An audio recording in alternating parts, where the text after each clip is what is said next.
अब बात करेंगे कल्याण पुलिस की कामयाबी को लेकर। कल्याण की मानपाड़ा पुलिस ने शील रोड पर देसी कट्टा और जिंदा कारतूस के साथ घूम रहे एक आरोपी को धर दबोचा है। गिरफ्तार आरोपी की पहचान अंकुश राजकुमार केशरवानी के रूप में हुई है। जानकारी के मुताबिक मंगलवार रात 11 बजे के करीब कल्याण शील रोड पर पुलिस गश्त कर रही थी, तभी एक आरोपी पर पुलिस को शक हुआ और फिर पुलिस ने तलाशी शुरू की, जिसके बाद पुलिस ने आरोपी के पास से एक देसी कट्टा, 6 जिंदा कारतूस और 2 मोबाइल फोन बरामद किए।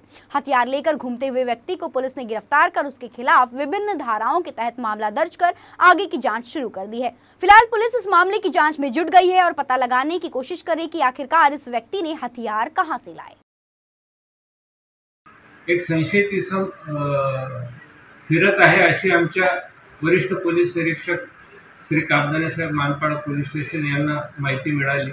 त्यांच्या माहितीवरनं त्यांचे गुन्हे प्रकटीकरणाचे अधिकारी API राळेभात आणि API आंधळे यांनी त्याला बातमीची शहानिशा करण्यासाठी पाठवले।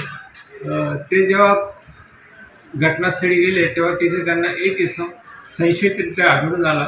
त्यांनी त्याचे नाव विचारलं असता अंकुश राजकुमार केशरवानी असे नाव सांगितले। त्याची झडती घेतली असती त्याच्याकडे एक देशी बनावटीचं पिस्टल आणि 6 राऊंड मिळून आले, तसेच 2 मोबाईलही मिळून आले। ते आम्ही 2 पंचासमक्ष ताब्यात घेतलेले आहे।